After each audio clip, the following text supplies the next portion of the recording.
Hello there, Itroo here. Today's video is going to be a quick look back at the hotel system which came with the tourism DLC and how the new items from the High Life DLC have actually improved the quality of life over here. So previously with the hotels, there wasn't any items or any bonuses really that could affect the hotels apart from the newspaper. As we can see here, we have consumption reduction here, 68%. However, as with anything in regards to the newspaper, it is only going to affect the old original items in game. So it's not going to affect any of the shampoo or the souvenirs or jam. It's only going to affect the old world items like the bread and the fur coats and the jewelry. It's not going to affect any of the new production items. Now, as we can see here, the tourist hotel is at 500 max capacity.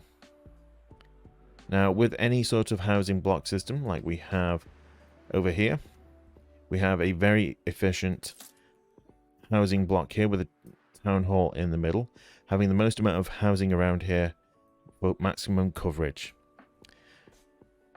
Now, the items we're going to be having a quick look at is the 3 that were brought in with the High Life DLC. So if we go into Control and T and type in Hotel,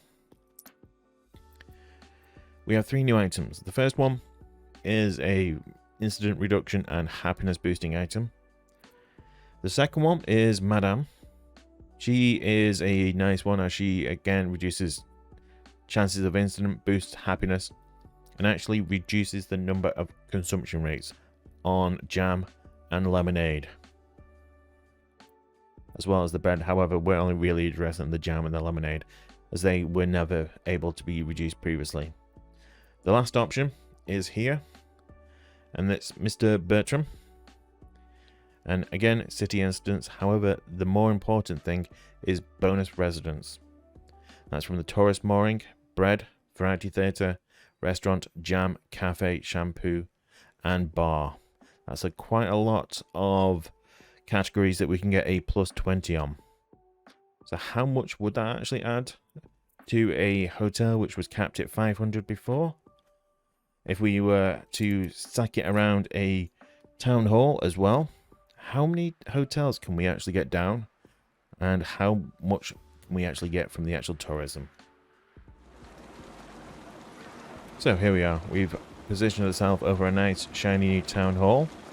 We have all the relevant items in here. Again, we're only really looking at the bonus residence. So if we had 500 before, and let's have a look at this. As you can see here, we have one town hall with a cluster of hotels efficiently packed around it for maximum coverage. So how many is that exactly? That is 21 hotels here. Now previously we had a capacity of 500. We now have a maximum capacity of 660. So to do the math on that, if we had 21 hotels clustered around here with a max capacity of 660 tourists being available here, that is 13,860 tourists that you could have of this one little cluster here. So how does that break down into actual buildings that utilize the actual tourists? So 13,860 minus 200 for the Iron Tower brings us down to 13,660. Now if we were to have the max range on the Iron Tower, that's 5,000 more tourists that we need to utilize, bring us down to 8,660. Now a hotel, cafe or restaurant, which is the other buildings that utilize the tourists, that's 120 tourists for each of the individual buildings. If we have a look here, if we were to enable this with this restaurant here, there's 120 tourists that are needed for this particular building. So 120 covering off the 8,660 tourists that we would have left equates to a little over 72 of the actual cafes or restaurants.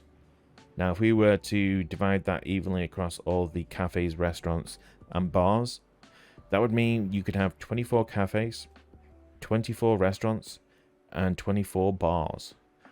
Now, that's a lot of cafes and restaurants, especially when you take it into the fact that they have a really long range on the actual buildings themselves.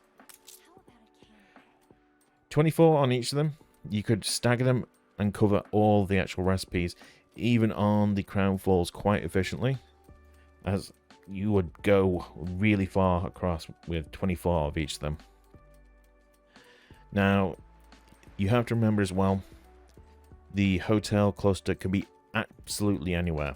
You could position it up over here, because the tourists are just a global population on the island. They don't have to be in range of the actual restaurants themselves. They just need to be in range of the actual buildings that are required for their happiness items. So we zip over here. They just need to be in proximity to the variety theatre. They'll need to be in proximity to the cafe and restaurant over here in this cluster for that actual buff. However, the others on the rest of the island don't need to be anywhere near. And then you could have a zoo and a botanical and a museum. Remembering, for the full 100% coverage, you only need to pop out 300 attractiveness from the cultural set pieces for it to be efficient. You don't have to have the full museum down there. You just need to hit 300 attractiveness and be in close proximity to this cluster. Hopefully you found this guide helpful. If you did, I'd appreciate any likes on the video and a subscription to the channel. And comment down below if there's any other videos you would like me to cover off next. Take care, and I'll catch you on the next one.